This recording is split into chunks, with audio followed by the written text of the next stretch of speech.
Hi hello வணக்கம் மக்களே. இன்றைக்கி நம்ம பார்க்கக்கூடிய இந்த வீடியோவை ஸ்பான்சர் பண்ணுறது நம்ம பைமோட் அப்ளிகேஷன். இந்த அப்ளிகேஷனை உங்கள் மொபைல் ஃபோனில் டவுன்லோட் பண்ணி உங்கள் வீட்டுக்கு தேவையான கிராசரி ஜாமான்களை வாங்கி பயன்பெறுங்க. வாங்க வீடியோக்குள்ளே போகலாம். இன்றைக்கி நம்ம பார்க்கக்கூடிய டாபிக் ஹிந்து மதம்.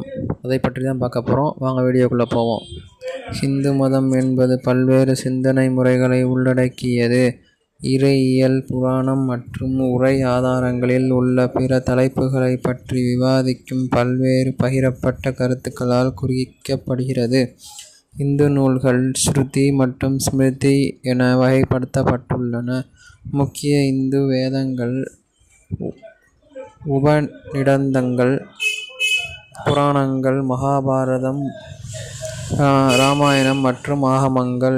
இந்து நம்பிக்கைகளில் உள்ள முக்கிய கருப்பொருட்களில் கர்மா, சஞ்சாரம் மற்றும் 4 புருஷார்த்தங்கள், மனித வாழ்க்கையின் சரியான குறிக்கோள்கள் அல்லது நோக்கங்கள், அதாவது தர்மம், அர்த்த, காமம், மோட்சம் ஆகியவை அடங்கும். இந்து மத நடைமுறைகளில் பக்தி, வழிபாடு, தியாக சடங்குகள் மற்றும் தியானம் மற்றும் யோகா ஆகியவை அடங்கும். இந்து மதத்திற்கு மைய கோட்பாட்டு அதிகாரம் இல்லை. மேலும் பல இந்துக்கள் எந்த பிரிவையும் சேர்ந்தவர்கள் என்று கூறுவதில்லை. இருப்பினும் அறிவார்ந்த ஆய்வுகள் 4 முக்கிய பிரிவுகளை அறிவிக்கின்றன: சைவம், சக்தி, ஸ்மார்ட்டிசம், வைணவம். வேதங்களின் அதிகாரத்தை அங்கீகரிக்கும் இந்து தத்துவத்தின் 6 ஆஸ்திக பள்ளிகள் சாம்க்யா, யோகா, நியாயம், வைசேஷிகா, மீமாம்சா and வேதாந்தம்.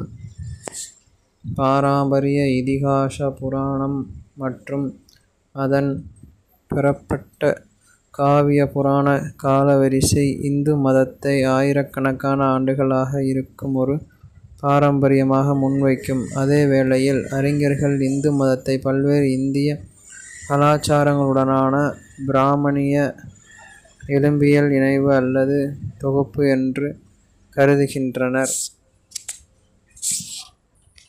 இந்த இந்து தொகுப்பு வேத காலத்திற்கு பிறகு கிமு 500 முதல் கிமு 200 வரை மற்றும் கிமு 300 வரை இரண்டாவது நகரமயமாக்கல் மற்றும் காவியங்கள் மற்றும் முதல் புராணங்கள் இயற்றப்பட்ட இந்து மதத்தின் ஆரம்பகால பாரம்பரியத்தின் காலத்தில் தோன்றியது. இது இடைக்காலத்தில் இந்தியாவில் பௌத்தத்தின் வீழ்ச்சியுடன் செழித்தது. 19ஆம் நூற்றாண்டிலிருந்து மேற்கத்திய கலாச்சாரத்தால் பாதிக்கப்பட்ட நவீன இந்து மதம் மேற்கில் பெரும் ஈர்ப்பை பெற்றுள்ளது. குறிப்பாக யோகா மற்றும் ஆழ்நிலை தியானம் மற்றும் ஹரே கிருஷ்ணா இயக்கம் போன்ற பல்வேறு பிரிவுகளில் பிரபலப்படுத்துதலில் இது பிரதிபலிக்கிறது. இதுவே இந்து மதத்தின் வரையறுக்கத்தக்க வரலாறாகும். நன்றி, வணக்கம்.